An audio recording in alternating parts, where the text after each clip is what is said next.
os fundamentos do Novo Testamento são Cristo, a Igreja, a cruz e o reino. Esses são os 4 fundamentos do Novo Testamento que nós vamos trabalhar. Então, Cristo, a Igreja, a cruz e o reino. E na introdução de semana passada, o Leandro trouxe um panorama geral do que nós falaríamos nessas semanas. E quando eu falei no início que eu estava desafiado para ministrar hoje, para compartilhar algo com vocês, é porque justamente talvez eu acho que eu tenha pego uma das partes maiores para falar, mais cheias de conteúdo e cheias de mistérios e de revelação ao mesmo tempo, que é Cristo, né? Então é muito desafiador você falar sobre Cristo. Eu me senti muito desafiado mesmo, de verdade, e foi muito bom para mim isso também, porque eu pude me gastar um pouco mais nas Escrituras para conhecer melhor o Senhor. E esse é o nosso propósito juntos aqui.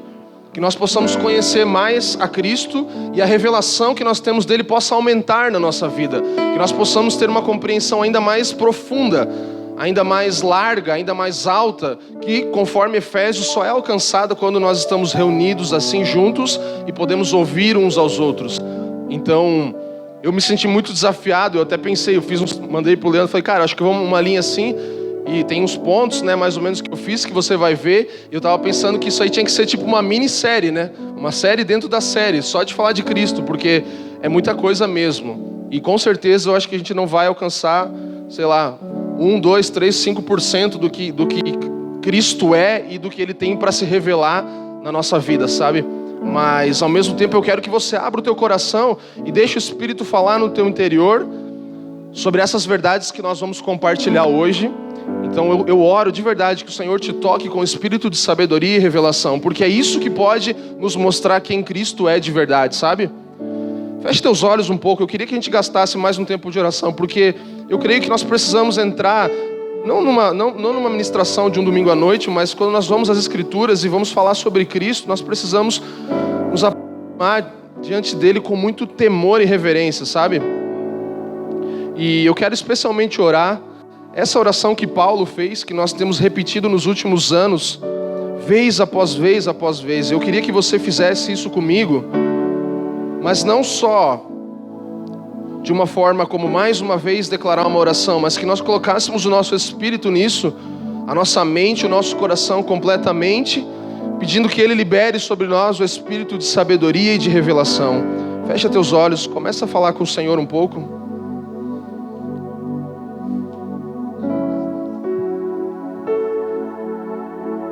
Peça a Ele, Senhor, toca-me com o espírito de sabedoria e revelação. Tudo que eu conheço de Cristo até hoje é muito pouco em relação ao que Cristo é na sua plenitude. E eu preciso de uma revelação um pouco maior, um pouco mais profunda, um pouco mais intensa, um pouco mais alta, um pouco mais larga sobre quem Cristo é e o seu amor.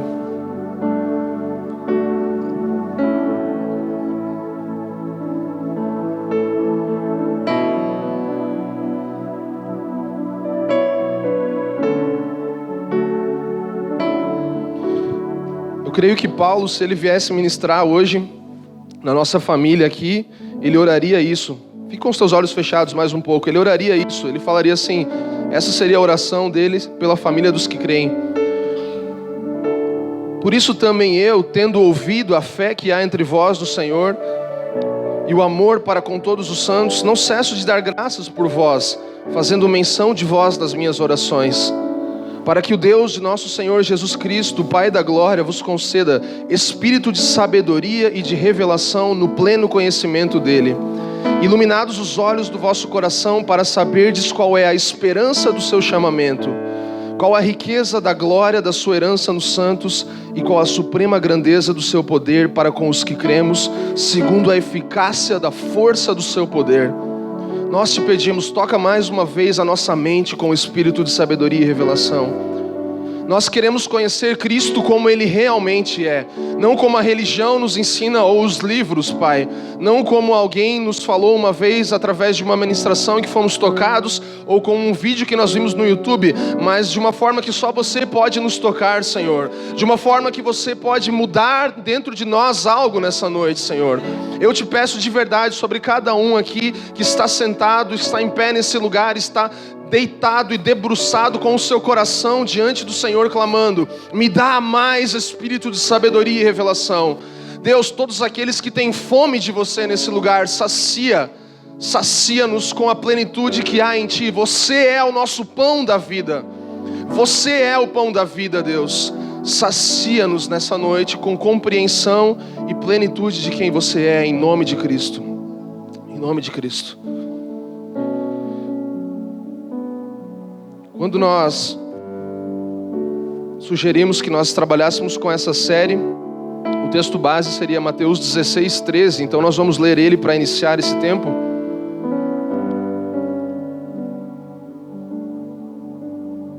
Abra sua Bíblia, Mateus 16:13.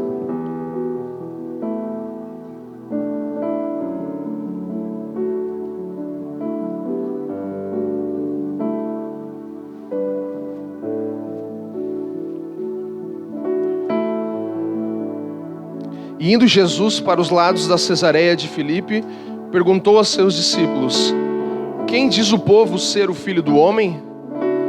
E eles responderam: uns dizem João Batista, outros Elias, e outros Jeremias, ou algum dos profetas. Mas vós, continuou ele, quem dizeis que eu sou? Respondendo Simão Pedro, disse: tu és o Cristo, o Filho do Deus vivo. Então Jesus lhe afirmou: bem-aventurado és, Simão Barjonas, porque não foi carne e nem sangue que te revelaram isso, mas o meu Pai que está nos céus. E também eu te digo que tu és Pedro, e sobre esta pedra eu edificarei a minha igreja, e as portas do inferno não prevalecerão contra ela. Então nós vemos aqui um momento em que Jesus chama os discípulos dele para perto, e ele começa a perguntar: quem é o Filho do Homem? Quem dizem que eu sou? E os discípulos logo, em vez de falar sobre eles, começam a falar. Alguns falam que você é um profeta, outros falam isso, outros falam aquilo. E Jesus estava interessado em saber o que aquelas pessoas sabiam sobre ele. Se elas realmente conheciam o Cristo que estava andando com eles naquele tempo, naqueles anos todos na terra. E quando ele ouve que aquelas pessoas de longe falam que Jesus era isso, aquilo, aquilo outro, ele fala: e vocês? Vocês que estão mais perto de mim, quem vocês falam que eu sou? Quem eu sou para vocês? O que eu represento para vocês, sabe? E eu quero começar esse tempo com essa reflexão, esse pensamento no nosso interior. Se Jesus te perguntasse hoje, na sua frente, perguntasse: quem você diz que eu sou? O que você responderia a ele? O que você falaria a ele? Ah, você é alguém que cuida da minha vida, você é alguém que me dá todas as coisas que eu preciso, você é alguém que a minha mãe um dia me falou e eu não sei muito bem quem você é, ou você é alguém que nos domingos eu ouço um pouco falar de você, ou não, você é alguém que todos os dias eu tenho tempo, me dedico e ouço a sua voz, sabe? O que você falaria a essa pergunta com Cristo diante de você? Quem é o Filho do Homem? Quem é o Filho do Homem? Tozer, ele fala no livro dele que nós temos ali, o Conhecimento do Santo: o que vem à nossa mente quando pensamos em Deus é a coisa mais importante sobre nós. Tozer fala isso. O que nos vem à mente quando nós pensamos sobre Deus é a coisa mais importante sobre nós, sabe? E quando eu li isso a primeira vez, eu parei, e daí, é bem no início do livro, se você quiser ler esse livro é muito bom, nós temos ali o Conhecimento do Santo, e aí eu parei e já não consegui ler mais. Eu fiquei pensando, às vezes eu não paro nem para pensar o que Deus é para mim, eu vou vivendo, né? A gente vai vivendo, e não para pensar se realmente os nossos pensamentos mais intensos estão no Senhor, e o que nos vem à mente quando nós pensamos sobre Ele, porque isso de fato é a coisa mais importante sobre nós, e não as outras coisas. Se nós queremos saber quem nós somos, nós precisamos saber quem Ele é. E Pedro sabia, certo? É o que o texto fala. Pedro sabia. Ele fala: você é o Cristo. Como Pedro fala? Tu és o Cristo, o Filho do Deus vivo. Versículo 16: tu és o Cristo, o Filho do Deus vivo. Automaticamente, assim que Pedro fala isso, Jesus vem e fala quem Ele é. Percebe? Então, Pedro reconhece quem Cristo é. Cristo vai a ele e fala: e você é Pedro.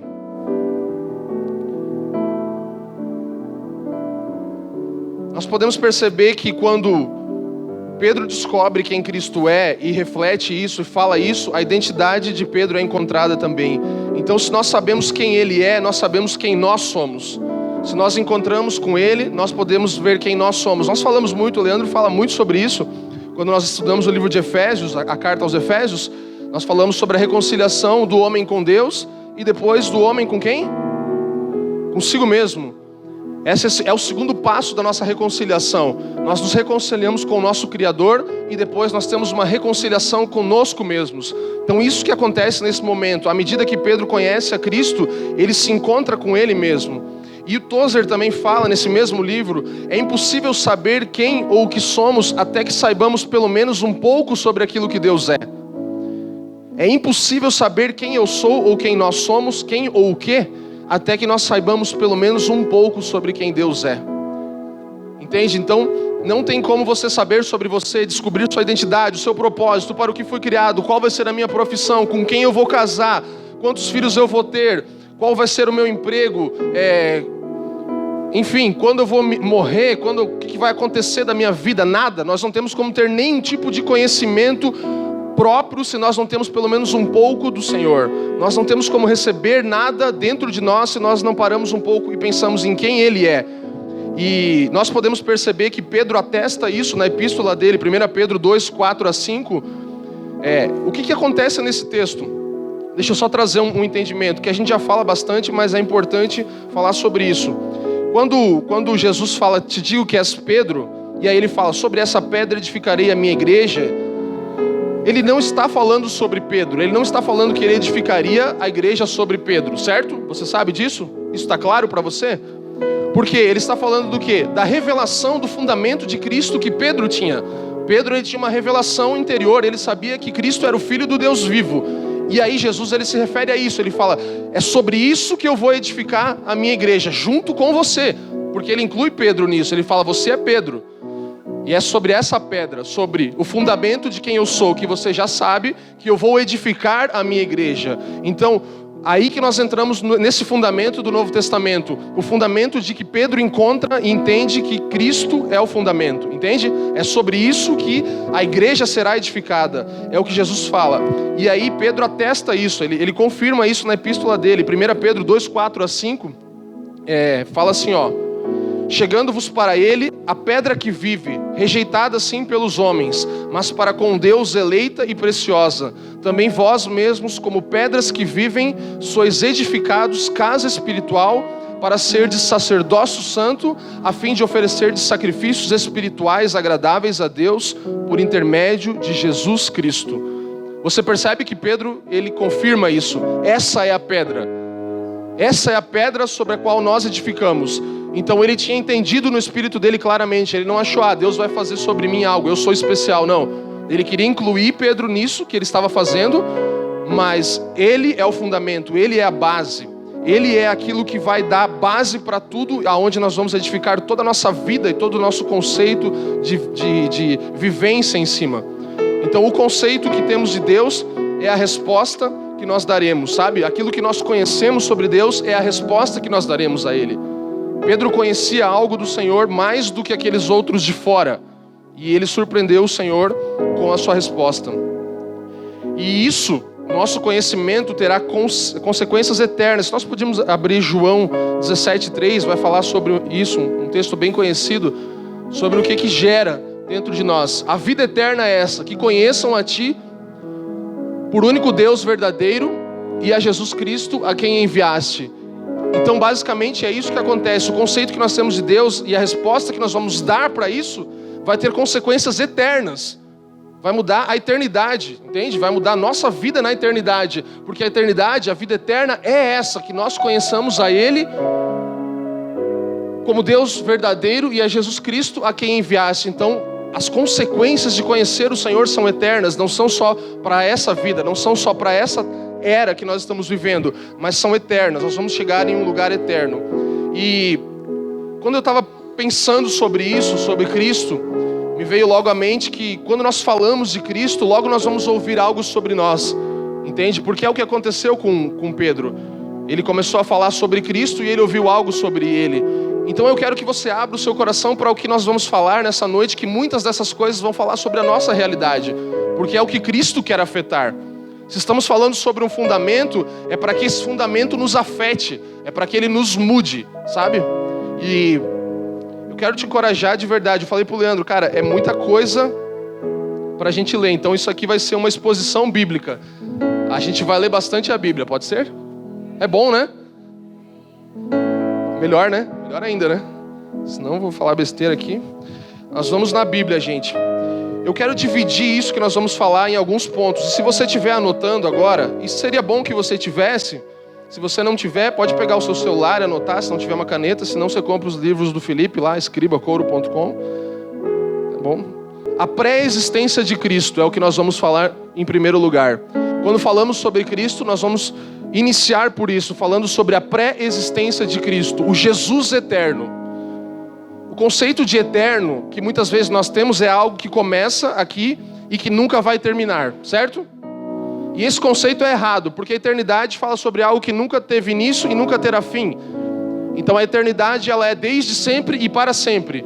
A gente às vezes fala assim, um dia na eternidade eu vou estar com Jesus, como se a eternidade se tratasse de algum lugar diferente que nós vamos estar. E a eternidade é hoje mesmo, porque ela já está acontecendo desde sempre, e ela vai acontecer para sempre. Então nós estamos falando de algo sem início e sem fim, e não que começa agora, no dia de hoje, ou quando a gente morrer, ou quando a gente for para o céu, ou seja lá para onde você imagina que você estará indo no futuro. Não é isso, a eternidade ela já está acontecendo, nós estamos dentro da eternidade, agora mesmo, nós estamos vivendo na eternidade, nós já fomos inseridos nisso e vamos continuar para sempre. Então, quando falamos da pré-existência de Cristo, de um Jesus eterno, falamos de alguém que sempre existiu. João 1:1-3.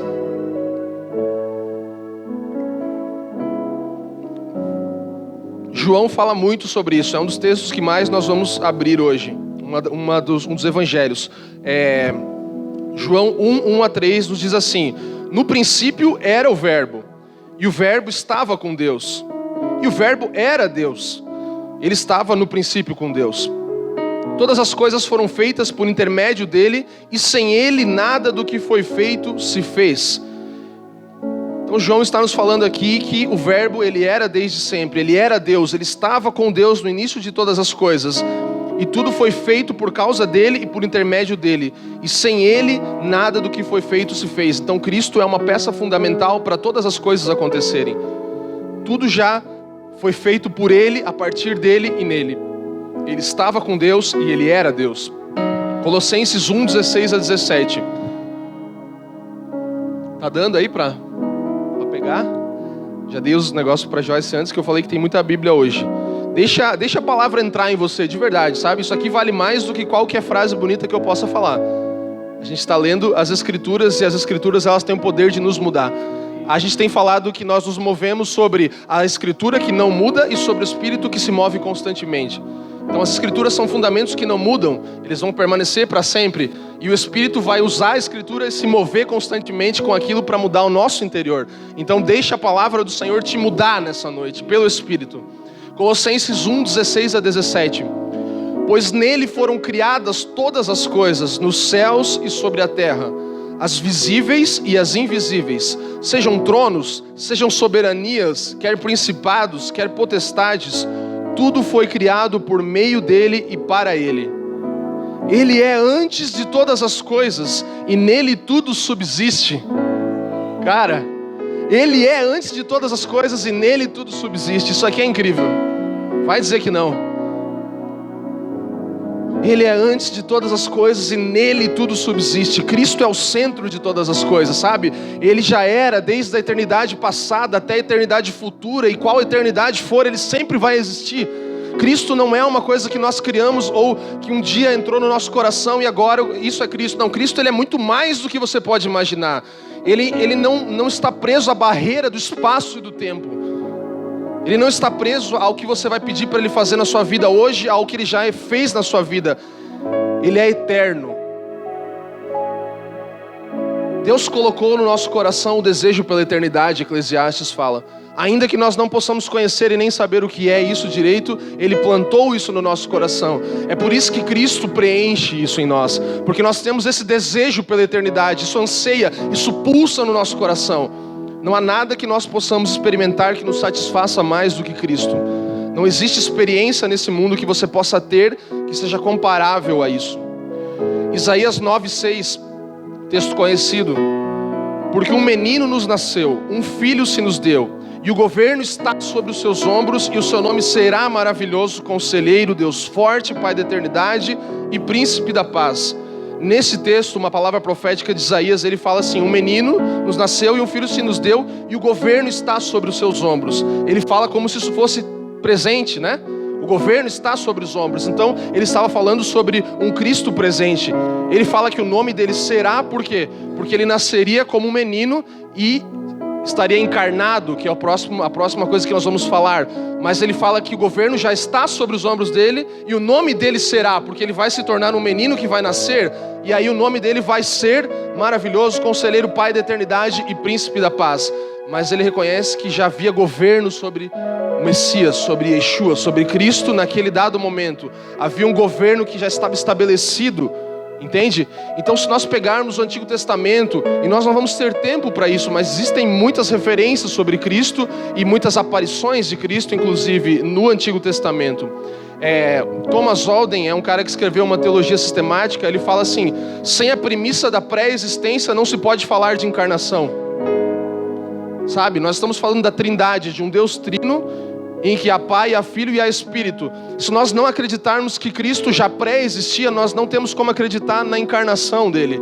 Sem essa premissa de nós acharmos que Cristo simplesmente foi um menino que nasceu, não existe encarnação. Ele é só um menino que nasceu como eu, como você, entende? Então, a premissa para nós crermos na encarnação é nós crermos na pré-existência de Cristo, que ele já existiu antes, que ele já estava governando com Deus, sabe? E isso precisa estar muito bem fundamentado na nossa cabeça. O governo está sobre ele, presente. O nome dele será futuro, ou seja, um menino que nasceria, que seria encarnado. Alguém que já pré-existia, que no futuro estaria encarnado na forma de homem. É isso que Isaías está falando aqui nesse texto. Então, nós precisamos acreditar e ter plena certeza da pré-existência de Cristo, para que nós possamos entrar na encarnação, falar e crer sobre isso. João 8,58, mais um texto, você pode anotar. Respondeu-lhes Jesus: em verdade, eu vos digo, antes que Abraão existisse, eu sou. Jesus fala isso, cara.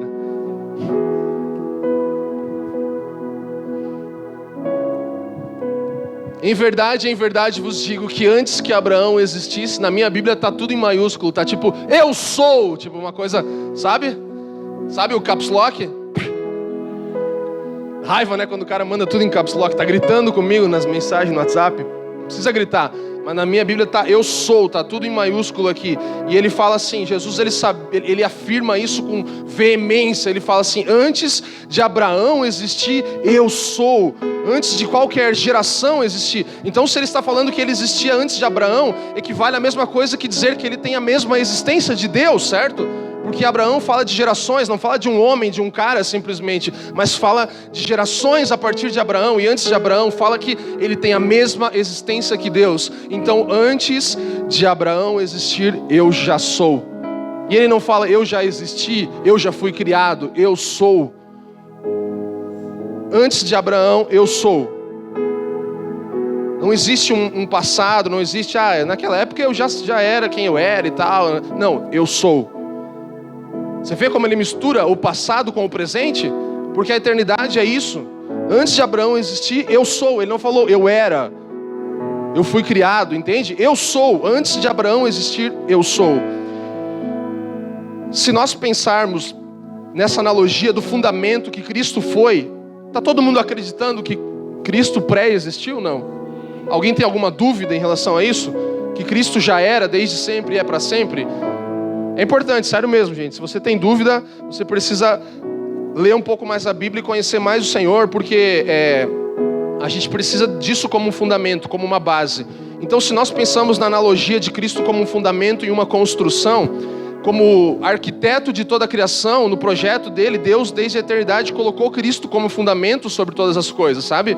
Ele é o arquiteto, ele é o fundador, ele fez todas as coisas, e ele, os três juntos, Pai, Filho e Espírito, na Trindade, estipularam isso, colocaram isso como uma lei. Cristo é o fundamento para todas as coisas, ele é a base para todas as coisas. Então o arquiteto projetou isso.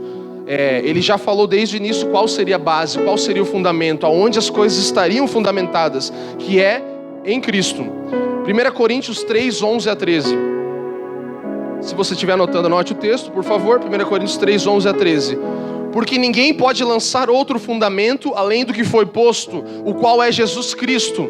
Contudo, se alguém edifica sobre o fundamento, algo sobre o fundamento, é ouro, prata, pedras preciosas, madeira, palha, manifesta se tornará a obra de cada um, pois o dia a demonstrará, porque está sendo revelada pelo fogo, ou provada pelo fogo, e qual seja a obra de cada um, o próprio fogo o provará. Então está falando sobre o que nós edificamos. Ele está falando, não tem como lançar outro fundamento. O fundamento está lançado, está posto. É Cristo. Veja cada um conforme constrói, o que cada um vai construir. Efésios também fala novamente isso, e nós vamos ter vários textos. E na dinâmica da construção, nós podemos perceber Mateus 7, 24, só anota, não vamos nem abrir, porque você já sabe desse texto, em que nós aprendemos sobre a dinâmica da construção, sobre a rocha e sobre a areia, certo? Tá claro para todo mundo isso? Não vamos voltar lá, se você tem dúvida, Mateus 7, 24. Esse texto, ele dá uma dinâmica clara. O que acontece? Nós precisamos aproveitar o nosso tempo para edificar algo. A Bíblia fala ali sobre tempestades e sobre chuvas, que sobrevêm a todos. Não importa o que você constrói, você vai receber chuvas e tempestade. Mas nós podemos subentender no texto que se nós aproveitamos a calmaria, o tempo em que as tempestades e as chuvas não estão, e edificamos nesse tempo algo sólido sobre a rocha que é Cristo, então nós não seremos abalados. Sabe, você usar o tempo em que você não está debaixo de uma tempestade, em que você não está chovendo sobre você, não há ventos, mas você usa a calmaria, aquele momento tranquilo, para edificar algo sólido, sabe? Isso fala sobre todas as áreas e toda a nossa vida e tudo que nós vivemos e experimentamos. Então, qual é a diferença entre essas duas pessoas que constroem sobre tipos de fundamentos diferentes? Sabe? Fala sobre cavar profundamente, estabelecer algo bem fundamentado em Cristo. Então o que nós podemos entender? Areia e pedra, duas coisas onde nós podemos construir algo. O insensato, o texto fala que é aquele que ouve e não pratica, certo? Ouve e não pratica. Ele sabe algo, mas ele não faz aquilo. Quem ouve e não pratica, constrói sobre a areia. Quem constrói sobre a areia, cava, e quando chega na pedra, não cava mais e constrói ali, entende? E quem quer construir melhor e mais profundo, ou seja, os sábios que aproveitam o tempo de calmaria e constroem algo mais profundo, eles cavam até a rocha. Quem entende isso sabe que se você vai construir um lugar onde você quer construir um prédio, alguma coisa, você vai até a rocha, e se você quer fazer algo bem fundamentado, você cava até a rocha, a parte mais dura, e aí a partir desse lugar você vai começando a lançar fundamentos. O fundamento não está simplesmente sobre a rocha, ele está dentro da rocha, ele precisa entrar, precisa ser cavado. Cavar sobre a areia é fácil, o insensato faz isso, mas o sábio, ele cava até a rocha. Isso fala sobre nós cavarmos em Cristo. Cristo é a rocha. Tudo que nós fundamentamos, nós cavamos profundamente em Cristo. Nós entramos nele e gastamos toda a nossa força, todo o nosso tempo, todo o nosso recurso, para que nós possamos fundamentar algo sólido dentro de Cristo, não só sobre ele, entende? Nós queremos ir mais profundo, nós queremos entrar em um lugar onde nada pode nos abalar. Essa é a dinâmica de quem constrói sobre a rocha. O insensato, ele não cava mais fundo quando ele chega na rocha. Ele ouve e não pratica, ou seja, não cava. E o sábio ouve e pratica, cava profundamente em Cristo. E assim como nós falamos aqui, você vai perceber que o Antigo Testamento é repleto dessas referências sobre Cristo. E eu quero te dar algumas, se você quer anotar. Se você perceber, tem várias teofanias e profecias sobre o Messias. Teofania é o aparecimento do Messias, aparecimento do Senhor no meio do Antigo Testamento em vários momentos. Então isso acontece. Profecias falam de Cristo a todo momento no Antigo Testamento, mas nós vamos avançar pelo tempo, senão a nossa minissérie não termina hoje, entendeu? Isaías 28:16, se você quiser anotar, apenas para referência, são textos que vão falar sobre o anjo do Senhor, sobre várias coisas. Essa é a profecia sobre a pedra angular que nós lemos, que Isaías já declarou também. 28:16 de Isaías. 12:2 de Isaías, que vai falar sobre Deus é a minha salvação, e ele está falando sobre Yeshua. Yeshua é a salvação, é a mesma palavra que salvação no texto. Isaías 12:2. Hebreus 11:10. Abraão procurava pela cidade do qual Deus era o arquiteto e construtor, e que tinha fundamentos, ou seja, já era uma referência também a Cristo. Hebreus 11:10. Hebreus 7, se você quiser anotar.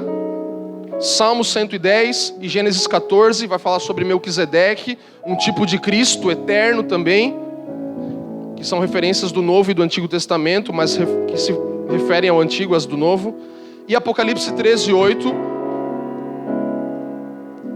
Abre só Apocalipse 13:8. Você está mostrando todos, é? Apocalipse 13:8. E adoraram-na todos os que habitaram sobre a terra, esses cujos nomes não estão escritos no livro da vida do Cordeiro que foi morto desde a fundação do mundo. Então, mais uma referência de Cristo com a sua pré-existência, como alguém eterno, sabe? E nós vamos avançar nisso agora. João 17:5. Eu falei que tinha muita Bíblia, vamos lá. Estão animados para ler a Bíblia ainda ou já cansaram? João 17:5. E agora, glorifica-me, ó Pai, contigo mesmo, com a glória que eu tive junto de ti, antes que houvesse mundo. Então, antes do mundo, ele já tinha sua glória divina. Ele já era coberto de glória e majestade. Isso não é algo que vai acontecer no Apocalipse, sabe? Ele já era desde sempre esse Cristo glorioso, coberto de glória e majestade. E ele fala ao Pai, eu vou de novo ter essa glória com você. Aquilo que eu já tive desde sempre, antes de vir aqui à terra, devolve isso para mim. E todo esse capítulo de João 17 é muito incrível, muito bom. Você precisa ler ele todo. Não dá só para a gente pegar um versículo, mas medite nisso em casa. João 17:5. Porque uma coisa, quando você lê textos bíblicos aleatórios, mas quando nós pegamos esses textos bíblicos todos ao redor de Cristo, ao redor de quem Ele é, tudo isso se torna mais vivo, sabe? Não é verdade? Tudo isso se torna mais vivo e você começa a perceber, tudo está falando dele, tudo é sobre ele, tudo está ao redor dele, não são coisas aleatórias, tudo está falando de um mesmo Senhor, de um mesmo Deus, sabe? 1 Pedro 1:20 também. Conhecido com efeito antes da fundação do mundo, porém manifestado no fim dos tempos por amor de vós. Conhecido antes da fundação, manifestado no fim dos tempos. Conhecido antes da fundação e manifestado no fim dos tempos. Por quê? Por amor a vós. Por amor a vós. O zelo do Senhor dos Exércitos é que faz com que Cristo se manifeste a nós, sabe? Aqui a gente está falando sobre o zelo dele, sobre o amor dele, do Pai que envia o seu Filho. E manifesta a nós, encarna, se torna acessível, que é o próximo ponto que nós vamos entrar agora. A encarnação de Cristo. Segundo ponto, a encarnação de Cristo. O Jesus acessível. Jesus que se torna acessível. A encarnação de Cristo. A encarnação de Cristo, o Jesus acessível. Eu vou ler uma citação do Alan Hood, que é muito legal. Ele fala assim, ó, presta bem atenção, que é bem legal mesmo. Eu não conseguiria desenvolver isso aqui, então eu peguei dele aqui e citei ele, ó. A encarnação é mais que uma doutrina, é o objeto da contemplação. É o lugar onde os anjos e os humanos encaram um mistério tão profundo quanto o próprio Todo-Poderoso. Assim que o entendimento entra em sua mente a respeito do Deus encarnado, a cognição perde o controle e recua para o abismo da não compreensão. Essa é a verdadeira alegria, ponderando o mistério sem fim. Vou ler de novo. A encarnação é mais do que uma doutrina. Nós estamos falando de uma doutrina. É um objeto de contemplação. É o lugar onde os anjos e os humanos encaram um mistério tão profundo quanto o próprio Todo-Poderoso. E assim que o entendimento entra em sua mente a respeito do Deus encarnado, a cognição, ou seja, o método de você ganhar mais conhecimento, perde o controle e recua para o abismo da não compreensão. Porque você fica diante disso e você fala, não, eu não compreendo. Aí você recua, você fala, não, eu não sei. E essa é a verdadeira alegria, ponderar o mistério sem fim. Cara, eu fiquei impressionado com isso. Quando eu li, eu falei, tem tudo a ver com o que a gente está falando, onde a gente quer chegar em Cristo, sabe? 1 Timóteo 3,16 fala sobre esse ministério da piedade, de reverência, que Cristo, do plano todo de Cristo. Então ele dá um pouco a entender tudo o que aconteceu, e ele é um texto incrível também, deixa ele entrar no seu espírito. 1 Timóteo 3,16. Evidentemente, grande é o mistério da piedade. Aquele que foi manifestado na carne, foi justificado em espírito, contemplado por anjos, pregado entre os gentios, crido no mundo e recebido na glória. É isso.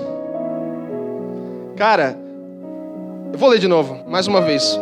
Aquele que foi manifestado na carne, esse é o mistério.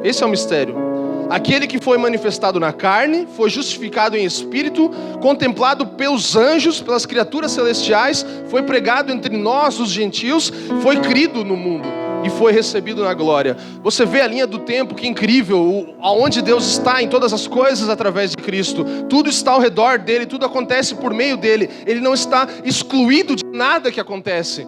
Nada, ele não está fora de nada, ele não está alheio a nada, ele não está passando despercebido em nenhum momento. A encarnação garante a nossa redenção. A encarnação dele é o que garante que nós podemos ser redimidos.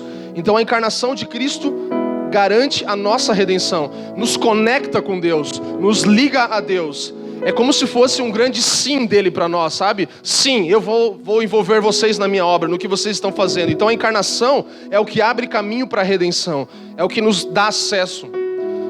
Mais Bíblia, 2 Coríntios 5, 18 e 19. 2 Coríntios 5, 18 e 19. Ora, tudo provém de Deus, que nos reconciliou consigo mesmo. Deus nos reconciliou consigo mesmo, por meio de Cristo, e nos deu o ministério da reconciliação, a saber que Deus estava em Cristo, reconciliando consigo o mundo, não imputando aos homens as suas transgressões, e nos confiou a palavra da reconciliação. Então o mesmo Deus que nos reconcilia nos dá essa palavra, esse ministério da reconciliação, que é o outro passo quando nós falamos de Efésios e de todo o propósito eterno. Deus e o homem reconciliados, Deus consigo mesmo, e agora eu posso me reconciliar com o Patrick, posso me reconciliar com o Jonathan, com o Cami, com todo mundo, entende? Por quê? Porque esse mistério que foi tocado no meu coração, foi invadindo o meu ser, agora se tornou externo também. Sabe, aquilo que eu internalizei e recebi no meu interior, eu também compartilho. Então garante a nossa redenção, nos conecta com Deus, é o sim de Deus para nós, para a humanidade. Sim, ele fala, sim em Cristo. Encarnação de Cristo é o sim dele para nós.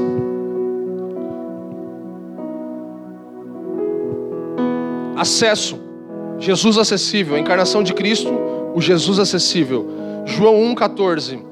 Texto muito conhecido e o mais comum quando falamos de encarnação de Cristo. E o Verbo se fez carne e habitou entre nós, e vimos a sua glória, como a glória do unigênito do Pai, cheio de graça e de verdade.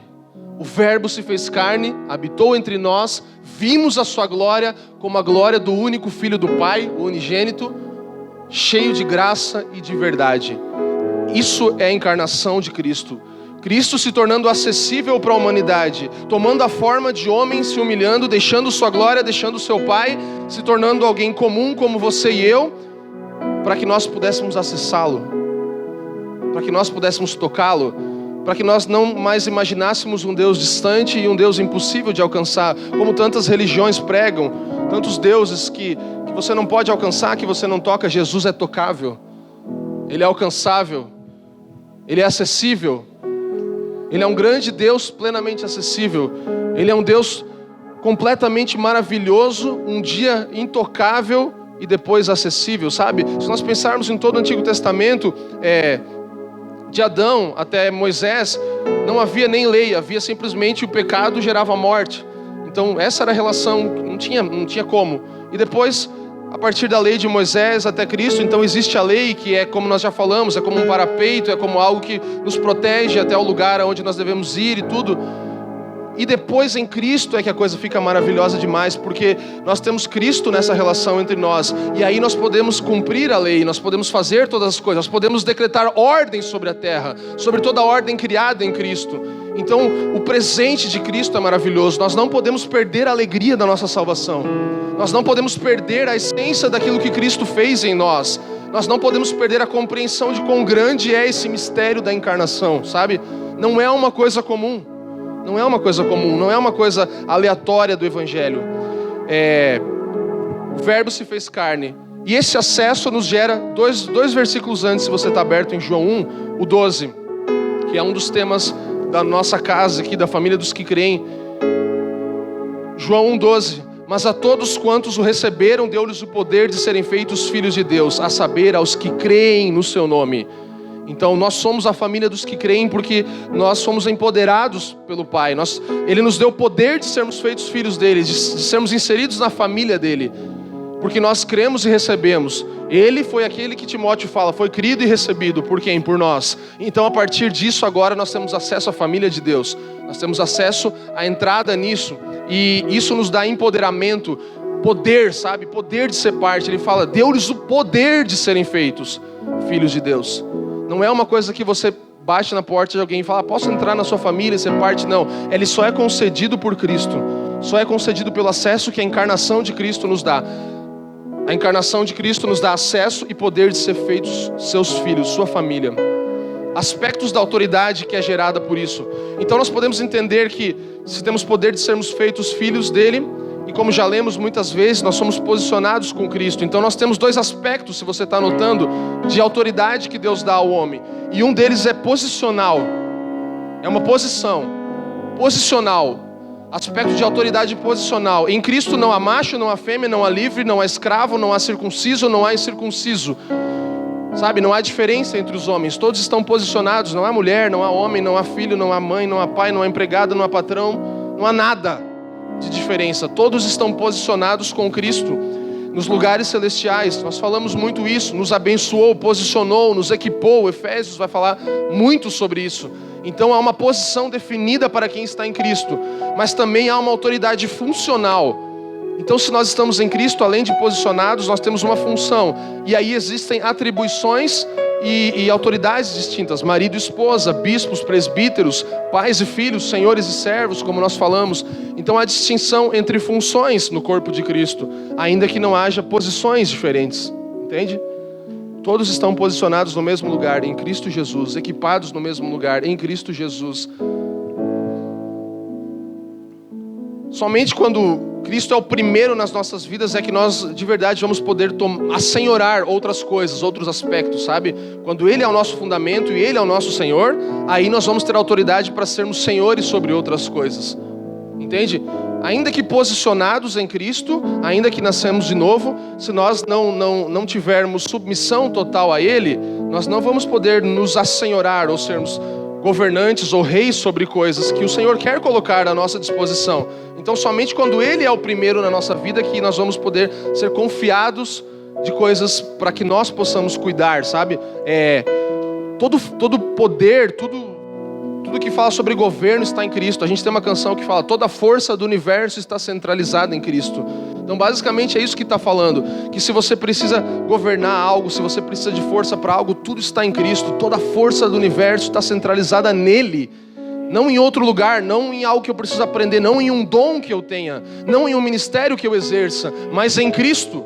Em Cristo toda a força do universo está centralizada. Então tudo que o mundo precisa para governar a terra está em Cristo. Tudo que nós precisamos para termos um bom país, uma boa escola, uma boa empresa, está em Cristo. É a partir dele que a força emana e nós podemos governar outras coisas ao nosso redor. Toda autoridade sobre a ordem criada vem de Cristo, a partir dele. Eu vou dar exemplos bíblicos rápidos aqui, de estruturas que só funcionam com Cristo como fundamento. Preste atenção. João 15 vai nos falar de ramos de uma videira. Jesus é a videira e quem nele não permanece nada pode fazer. Ou seja, ele é o fundamento da videira, entende? Nós só somos ramos da videira se ele for a videira. Então toda ordem de estrutura só funciona com Cristo como fundamento. Você ouviu isso? toda ordem de estrutura de governo só vai funcionar com Cristo como fundamento. E a Bíblia vai falando isso. Ramos da videira, Jesus é a videira. Para nós sermos os ramos, ele precisa ser a videira. E quem não permanecer nele não pode fazer nada. Zambujeiros enxertados na oliveira, Romanos 11 vai falar sobre isso. Jesus é o renovo da oliveira, ele é a origem da árvore. Então, o zambujeiro ele só está na oliveira porque a oliveira existe. Membros, partes individuais de um corpo em crescimento, 1 Coríntios 12 vai falar isso. Nós só somos membros se Jesus for o cabeça de todo o corpo. O comando está com ele, entende? Então nós só somos membros de um corpo onde há uma cabeça. Edifícios em construção. Jesus é o fundamento da construção, Efésios 2. Lavoura do nosso Deus, Paulo vai falar em 1 Coríntios. Jesus é o que dá semente e dá o crescimento. Então nós vamos ter vários pontos aqui. Nação santa, raça eleita, povo escolhido. É só porque Jesus é o primogênito, porque ele abriu o caminho, porque ele é o sumo sacerdote, nós podemos ser uma raça eleita. Entende? E pedras vivas, só porque ele abriu o novo caminho. Ovelhas do aprisco, só porque Jesus é o bom pastor, entende? Não tem como. Nós não vamos ter nenhuma estrutura de governo em que nós vamos fazer alguma coisa se Cristo não for o fundamento e nós nos submetermos a ele. Quando Paulo fala sobre o casamento, ele fala, esteja em tudo a esposa submissa ao seu marido em Cristo. Ou seja, o marido está submisso a Cristo e a esposa está submissa ao marido. Então toda submissão vem do Senhor, nós precisamos submeter a Ele. E eu já falei sobre isso aqui, Efésios 5,18 fala sobre nós nos enchermos do Espírito, e ele fala, dando graças em todo o tempo, e ele fala também, cantando, louvando com hinos, cânticos espirituais, salmos, ou seja, as formas que você se enche do Espírito. Dando graças, cantando, louvando a Deus em todo o tempo, hinos, salmos, cânticos espirituais. Em terceiro lugar ele fala, submetendo-vos uns aos outros. Você pode ver, é uma ordem, está falando ali isso. Sejam cheios do Espírito, encham-se, dando graças, louvando, cantando tal, e submetendo-vos uns aos outros. Você só vai ser cheio do Espírito se houver submissão sua ao seu próximo, se houver submissão sua ao Senhor, se houver submissão ao seu marido, à sua esposa, ao casal, ao casamento, sabe? Ainda que o marido não submeta a esposa, ele se submete ao casamento, ao matrimônio, que é até maior do que ele. Entende? Então, nós precisamos entender a ordem de governo e autoridade que o Senhor estabeleceu. E, como já sempre falamos, tudo que nós somos em Cristo, certo? Não tem como, você não é nada fora de Cristo. Tudo que nós somos em Cristo. Jesus, ele é gerado em nós pelo Espírito, sabe? Ele acontece dentro de nós e nós nos submetemos a isso. Então, assim como Maria, que pelo Espírito gerou Jesus, Jesus também é gerado em nós pelo Espírito, sabe? Não existe nada natural, não existe conhecimento humano que possa gerar isso em nós, mas somente o Espírito. Precisamos nos encher do Espírito, submetendo-nos uns aos outros, porque esse Jesus que encarnou a forma de um homem, hoje ele quer encarnar em nós. Isso aqui não é reencarnação nem espiritismo, é verdade, gente. Ele quer encarnar na gente. Jesus, ele quer encarnar em nós, ele quer se tornar carne em nós. A gente cantou aqui, não é sobre aquilo que a gente faz ou fala, é sobre quem nós estamos nos tornando, imagem e semelhança de Cristo, sabe? Uma mensagem que Leandro pregou já há alguns anos, tem ministrado no Brasil inteiro, e nós temos sido edificados por isso, porque nós não estamos fazendo nada mais do que nos tornar semelhantes a Cristo. Nada que nós falamos ou fazemos pode ser mais importante do que isso. Ele quer encarnar em nós, ele quer ser gerado em nós pelo Espírito, assim como foi em Maria. Preciso correr. A divindade de Cristo. Terceiro ponto, o Jesus sobrenatural, a divindade de Cristo. Vocês estão comigo, gente? Então tá bom. Jesus não experimentou ser Deus, sabe? Ele não foi fazer um test drive de como é ser Deus. Ah, que legal, gostei de ser Deus. Ele não se tornou Deus. Ele sempre foi Deus. Ele não se tornou, ele não experimentou, ele sempre foi Deus. Ele sempre foi o Senhor.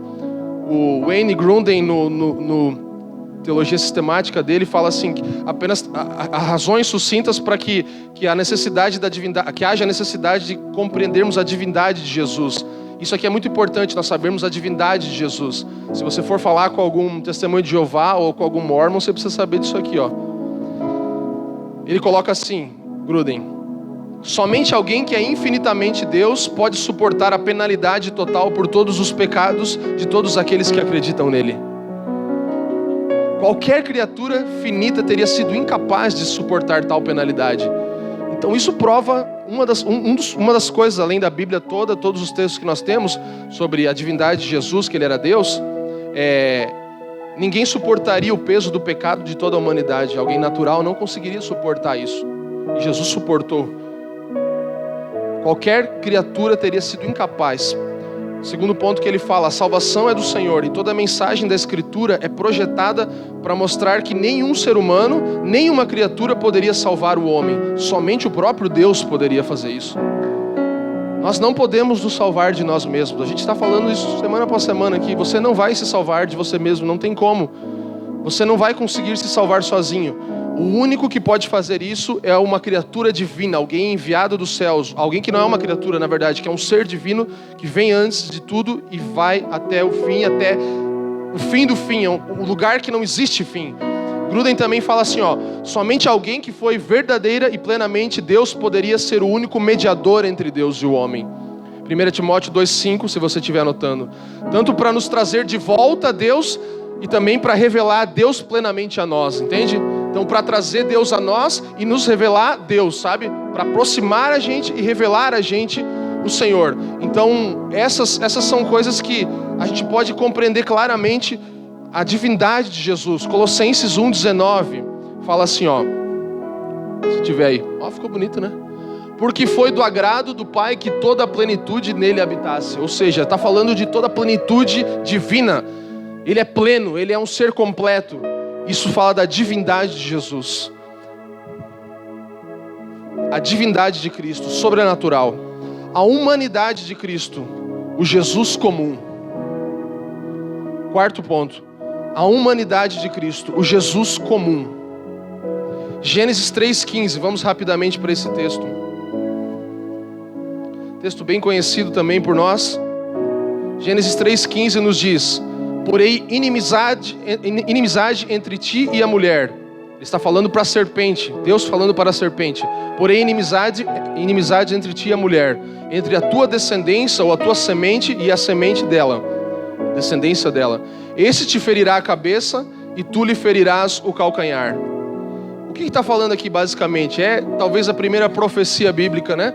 E aí nós podemos perceber que Deus ele está falando, eu vou colocar inimizade entre vocês. E a tua descendência, serpente, vai ferir o calcanhar. Mas a descendência dela vai ferir a tua cabeça, ou seja, vai acabar com você. Então ele estava decretando a morte de Satanás a partir da semente, a partir da descendência de Eva naquele momento. Ele estava falando, a tua semente vai pisar na cabeça dessa serpente. A serpente vai até te atingir, mas você vai destruir, você vai acabar com ela. Ou seja, ele estava falando de uma semente de vida que seria gerada. Estava falando já do nascimento de uma criança que seria Cristo, sabe?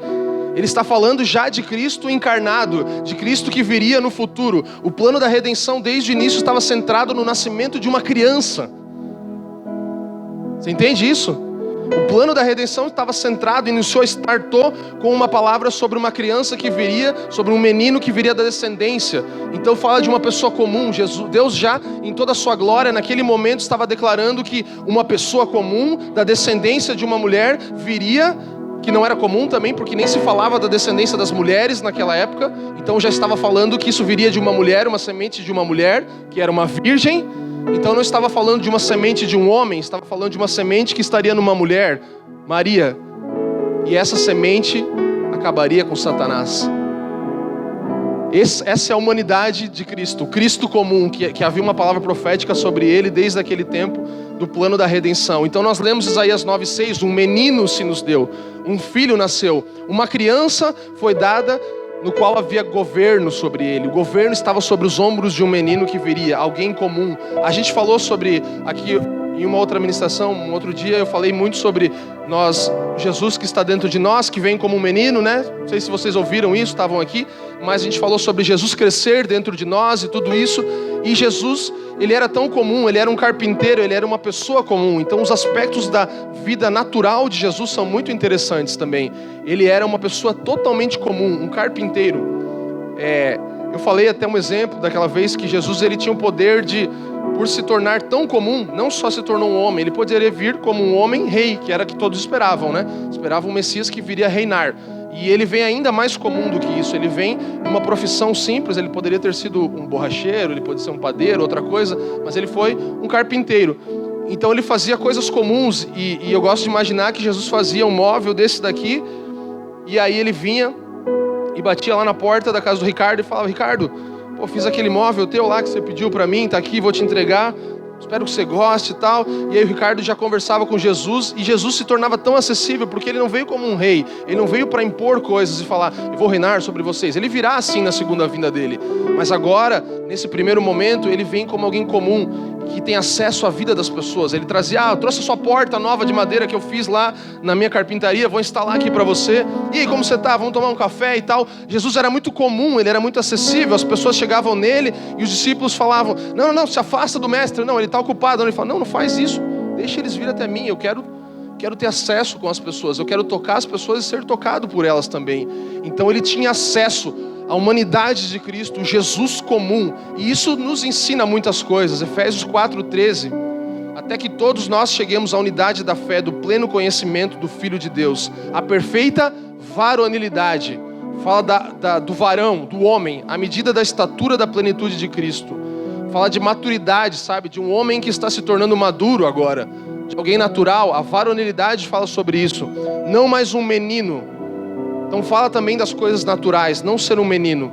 Os únicos traços que Jesus fala sobre ele e fala sobre a humanidade dele, é muito interessante, que você vê o Jesus comum, mas ao mesmo tempo é o Jesus tão acessível que ele fala o que nós podemos viver, como nós podemos ser. E quando ele fala sobre ele, nas escrituras, você não vai ver em nenhum lugar ele falando muito sobre ele. Quando chamam ele de bom, ele fala: não tem ninguém bom, só o Pai é bom. Mas tem duas coisas que ele fala sobre ele: aprendei de mim, porque eu sou manso e humilde.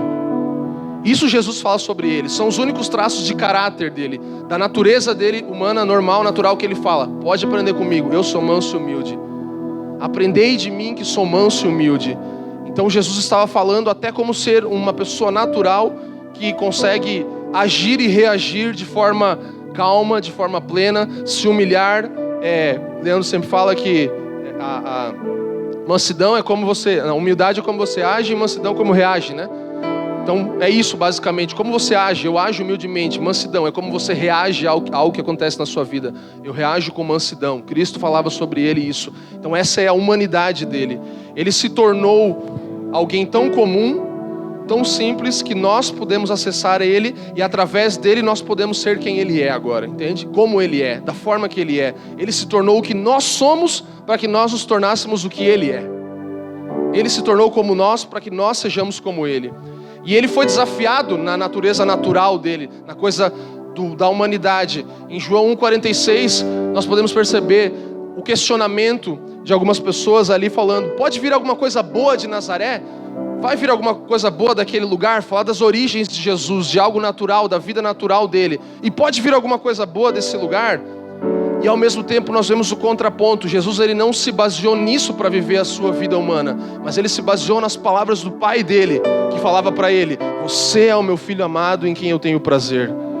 Não importa se as pessoas acham que você vem de um lugar onde não tem nada de bom, você é meu filho amado em quem eu tenho prazer. E a humanidade de Jesus estava pautada nisso, na natureza divina, na natureza do Pai dele, que falava para ele quem ele era. E não as pessoas que falavam: não tem como vir nada de bom de lá, e ele poderia ficar desanimado e falar: ninguém acredita em mim. Não, ele estava pautado, a humanidade dele era pautada na natureza do Pai, e não nas origens naturais dele. Não em quem ele era, da onde ele tinha nascido, se era um cenário ruim, se ele nasceu numa manjedoura, num coxo, no meio de um cenário totalmente terrível. Mas não, ele era o filho amado em quem o Pai tinha muito prazer, em quem o Pai se alegrava muito grandemente. Então ele se tornou o que nós somos, para que através dele nós possamos ser quem ele é. Jesus é o fundamento de toda a vida criada e não criada. Jesus é o fundamento da vida individual, pessoal em Cristo. Jesus é o fundamento da igreja, da vida coletiva do corpo. E Jesus é o fundamento de toda a palavra de Deus. Ele é o fundamento de todas as coisas. Efésios 2:20, você pode anotar se você quiser. Quando nós falamos da pedra, 1 Pedro 2:6-8, Pois isso está na Escritura: eis que ponho em Sião uma pedra angular, eleita e preciosa, e quem não crer nela não será de modo algum envergonhado. Para vós outros, portanto, os que crerdes, é a preciosidade, mas para os descrentes, a pedra que os construtores rejeitaram. E essa veio a ser a principal pedra, angular, e pedra de tropeço e rocha de ofensa. São estes os que tropeçam na palavra, sendo desobedientes para o que também foram postos. Então, o que basicamente nesse texto está falando? Jesus, como uma pedra angular de fundamento, ele pode ser alguém que alinha, porque a pedra de angular fazia isso, ela estava no canto e ela alinhava para onde as paredes iam. Então quem crê em Cristo tem Cristo como pedra angular, quem não crê tem como tropeço, aqueles que não acreditam. Então, ou nós alinhamos a nossa vida a Cristo, ou nós vivemos tropeçando nele. Duas coisas podem acontecer: nós não vamos ficar nunca neutros a Cristo, ou nós vamos nos alinhar a Ele como pedra angular na nossa construção. Ele está na esquina, Ele nos dá a direção para ambos os lados, para onde nós formos. Ou nós vamos viver tropeçando em Cristo, e vamos viver mancando, né? Porque quando você tropeça em alguma coisa, você cai e você vai de novo, e vai de novo, e vai de novo. E tropeçar fala sobre desobedecer. Se você pensar lá em Tiago 2,10, fala: porquanto quem conhece toda a lei, mas tropeça em apenas uma das suas ordenanças, torna-se culpado de quebrá-la integralmente. Então, por isso muitos de nós vivemos tropeçando nas coisas, nós vivemos cambaleando e não chegando no lugar onde nós alinhamos a nossa vida. Nós precisamos olhar para Cristo e alinhar todo o nosso comportamento de acordo com Ele, como pedra fundamental, como pedra angular, para não vivermos tropeçando, não nos desenvolvermos na fé. Sabe? É um desafio, isso aqui é uma exortação, uma palavra que te encoraje para que você alinhe a sua vida com Cristo como pedra angular e não viva tropeçando e desobedecendo a Cristo. Então, eu fiz uma frase aqui: nós podemos estar fundamentados em Jesus, já termos nascido de novo, mas enquanto não nos alinharmos a Ele e a sua palavra, continuamos em confusões e tropeços, edificando palha, feno e madeira, uma construção que não resistirá. Nós precisamos escolher o que vamos fazer de Cristo. E o plano de Deus, nessa coisa toda que nós falamos sobre Cristo como alguém pré-existente, como alguém encarnado, como um Jesus divino e um Jesus natural, comum, humano, fala sobre o que nós sempre falamos aqui, o convergir de todas as coisas na dispensação da plenitude dos tempos. Então isso é o que Deus quer, que tudo o que Cristo é e tudo que nós somos convirja, ou seja, todas as coisas. Efésios 1:10 fala assim: de fazer convergir nele, na dispensação da plenitude dos tempos, todas as coisas, tanto as do céu como as da terra. Convergir tudo em Cristo. Inclinar-se junto, a palavra fala sobre isso, sobre nós nos inclinarmos, nos dobrarmos juntos, todas as coisas diante dele. Ou seja, convergir não é igual converter. Você não vai converter a sua vida, o seu jeito de ser ao Senhor, ou converter todo mundo, mas você vai convergir. Tudo que existe vai chegar nele, entende? É diferente. Quando nós falamos de converter, é uma outra coisa que nós falamos. Convergir é quando tudo, como vários rios que afluem para o oceano, tudo converge no oceano, como várias ruas que convergem para um trevo, sabe? Tudo converge para um lugar. Então não é que aquilo se transforma em outra coisa em Cristo, mas converge até Ele, sabe? Não é que chega nele e agora vai ser outra pessoa lá no outro lugar. Não, converge nele, chega nele, vai para Ele, tudo vai para Ele, tudo termina nele, tudo começa nele. Ele é o alfa, Ele é o ômega. Nós precisamos entender que esse é o plano de Deus, convergir, afluir, as coisas mudarem de direção, sabe? Se você está indo para um lado, o fundamento de ter Cristo como pedra angular vai te direcionar para uma outra direção, até que tudo convirja em Cristo, até que nós possamos ver todas as coisas afluírem para Cristo. E vamos para a parte final, concluindo. Foram criados por Ele, primeiro passo do plano de Deus. Segunda parte, todas as coisas voltaram ao senhorio de Jesus. Hebreus 2:8. Todas as coisas sujeitas debaixo dos seus pés. Ora, desde que Ele sujeitou todas as coisas, nada deixou fora do seu domínio. Agora, porém, ainda que não vemos todas as coisas a Ele sujeitas. Ou seja, todas as coisas voltam ao senhorio de Cristo. E depois, terceira parte, todas as coisas serão sujeitas a Ele pela igreja. Então é isso que Cristo quer fazer. Nós falamos muito sobre isso aqui sempre. Efésios 1:22 e 23. E pôs todas as coisas debaixo dos pés e para ser o cabeça sobre todas as coisas, o deu à igreja, a qual é o seu corpo, a plenitude daquele que a tudo enche em todas as coisas. 1 Coríntios 15, 24 e 25. E então virá o fim, quando ele entregar o reino de Deus e Pai, quando houver destruído todo o principado, bem como toda a potestade, porque convém que ele reine até que haja posto todos os inimigos debaixo dos seus pés. E Apocalipse 11, 15. O sétimo anjo tocou a trombeta e houve no céu grandes vozes dizendo: o reino do mundo se tornou de nosso Senhor e do seu Cristo, e ele reinará pelos séculos dos séculos. Tudo se tornou sob o domínio de Cristo. Então nós temos essas etapas. Todas as coisas foram criadas por Jesus, todas elas voltaram ao senhorio dele, e todas as coisas serão sujeitas a ele pela igreja. Todo o reino será dele novamente, ele reinará plenamente. Nós vemos que esses textos estão repletos de pelo, por meio, através, mediante, em Cristo, sabe? Tudo isso está falando que passa por ele, sabe? Vai nele, aflui nele, converge em Cristo, chega em Cristo, não tem como ir para outro lugar. Deus, ele quer de fato nos revelar o plano dele, sabe? O que ele está pensando, o que ele está desenvolvendo e a pessoa dele. Por isso nós oramos tanto por espírito de sabedoria e revelação no pleno conhecimento de quem ele é. Porque ele quer nos revelar isso, ele quer nos mostrar, ele quer nos dar a entender quem ele é e o que ele está fazendo. Essas duas coisas. Apocalipse 1:1 vai falar sobre isso. A revelação de Jesus. E nós podemos ver, falando um pouco mais sobre o fim dos tempos. Se você quiser anotar para meditar em casa, Apocalipse vai falar sobre Jesus como noivo, como rei e como juiz. Vai trazer os aspectos como ele vai se manifestar nos últimos dias. Talvez o Leandro fale mais disso na semana que vem. Noivo, Apocalipse 19:7, anote. 19:7. Rei, Apocalipse 11:15. Juiz, 15:3 e 4. Noivo, 19:7. Rei, 11:15. E juiz, 15:3 e 4. Então, basicamente, o que nós vimos nessa noite, que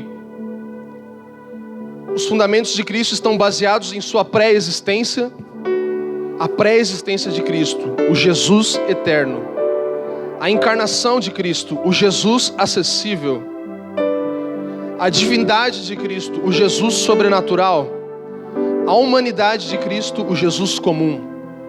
Esses são os fundamentos do que nós compartilhamos e falamos, e um pouco sobre o plano de Deus. Então, ter Cristo como fundamento de tudo que nós construímos precisa impactar a nossa vida em todas as áreas e estações em que possamos nos encontrar. A vida de Jesus nos mostra o quanto ele se importa com o plano do Pai, revelando a sua natureza e liberdade encontrada somente nele. Então, para nós termos os interesses do Pai, nós precisamos ter o fundamento de Cristo. É o que ele fala, tudo em Jesus aponta para o Pai. Tudo que ele aponta para o Pai. E nós já falamos sempre sobre João 6, quando as pessoas os discípulos chegam para Jesus e perguntam: como que a gente faz para fazer a obra de Deus, as obras de Deus? E aí Jesus fala: a obra de Deus é essa, que creiai naquele que o Pai enviou. Ou seja, a revelação de Cristo ao mundo é a obra de Deus, é o que Deus está executando. Então você percebe que uma coisa aponta para a outra, o Pai aponta para o Filho aponta para o Pai, sabe? E os dois apontam para a igreja, e a igreja aponta de novo para Cristo. E no final tudo converge em Cristo. É tudo sobre Ele, não sobre o que nós estamos fazendo. Colossenses 3:11 fala que Ele é tudo em todos, como nós falamos. Não há grego, não há judeu, não há homem, não há mulher, não há servo, não há senhor, mas Ele é tudo em todos. Ele é tudo em todos. É tudo e está em todos. Ele não separa as coisas. Ele é tudo em todos. Cristo é tudo em todos. Ele é o fundamento de todas as coisas, sabe? Ele é o Senhor da nossa vida.